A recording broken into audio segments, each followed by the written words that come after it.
तो बड़ी खबर दलाई लामा को लेकर, जहां पर दलाई लामा पर भारत के प्रधानमंत्री नरेंद्र मोदी ने बड़ा बयान दिया है। मोदी के बयान के बाद चीन ने इस पर तीखी प्रतिक्रिया दी है। प्रधानमंत्री मोदी ने जन्मदिन के मौके पर दलाई लामा को बधाई दी, जिसके बाद चीन इस बधाई पर बुरी तरह से बिदक गया है। चीन ने दलाई लामा को लेकर भारत के प्रधानमंत्री के संदेश पर प्रतिक्रिया देते हुए भारत को नसीहत देने की कोशिश की है।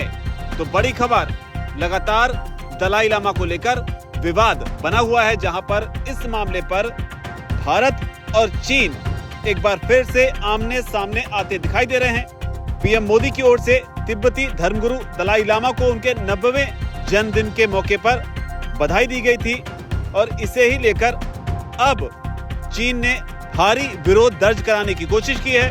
पीएम मोदी की बधाई से और समारोह में भारतीय अधिकारियों की मौजूदगी को लेकर चीन बुरी तरह भड़क गया है। चीन की ओर से कहा गया है कि भारत को तिब्बत से संबंधित मुद्दों पर चीन की संवेदनशीलता को पूरी तरह समझना चाहिए।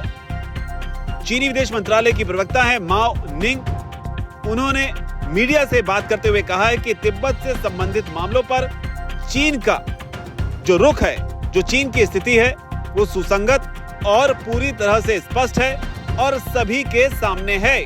चीन से प्रधानमंत्री मोदी की तरफ से दी गई बधाई और समारोह में जो भारत के अधिकारी मौजूद थे उसे लेकर सवाल पूछा गया था, जिसके जवाब में उन्होंने ये बयान दिया है।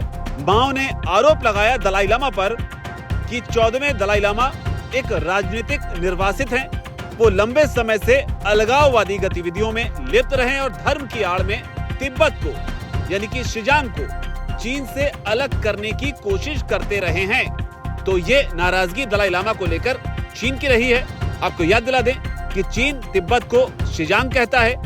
चीन ने कहा कि भारत को शिजांग से जुड़े मुद्दों की संवेदनशीलता को पूरी तरीके से समझना चाहिए और 14वें दलाई लामा की अलगाववादी विरोधी प्रकृति को पहचानना चाहिए और शिजांग से जुड़े मुद्दों पर चीन के प्रति अपनी प्रतिबद्धता का सम्मान करना चाहिए।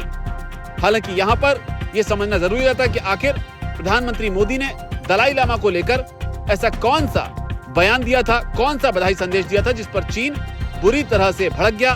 तो ये वो संदेश है जहां पर भारत की ओर से लिखा गया कि दलाई लामा जो हैं वो प्रेम, करुणा, धैर्य और नैतिक अनुशासन के स्थायी प्रतीक रहे हैं। तो ये पीएम मोदी की ओर से या कहें भारत की ओर से कहा गया और इसी कड़ी में उन्होंने 1.4 बिलियन भारतीयों की तरफ से दलाई लामा को उनके 90वें जन्मदिन के मौके पर बधाई दी और इसी पर विरोध दर्ज कराते हुए चीन ने कहा है कि भारत को समझदारी से काम लेना चाहिए और इस मुद्दे का इस्तेमाल चीन के आंतरिक मामलों में दखल देने के लिए नहीं करना चाहिए।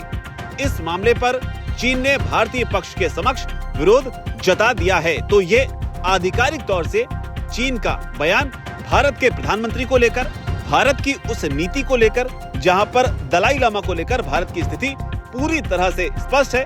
दलाई लामा के उत्तराधिकारी को लेकर लगातार विवाद बना रहा है, जहां पर चीन इसमें दखलंदाजी करने की कोशिश करता रहा है, लेकिन भारत का रुख साफ है कि दलाई लामा का उत्तराधिकारी कौन होगा ये दलाई लामा खुद तय करेंगे और जो नियमित प्रक्रिया है उसके तहत ही इसे तय किया जाएगा। लेकिन अब जब चीन ने भारत के प्रधानमंत्री पर ही सवाल उठाए हैं उनके बयान को लेकर, अब देखना होगा इस पर भारत की ओर से आधिकारिक तौर पर चीन को किस तरीके से जवाब दिया जाता है। तो इस पूरी खबर पर, इस पूरे विवाद पर आपकी जो भी राय हो नीचे आकर कमेंट सेक्शन में जरूर लिखें। धन्यवाद।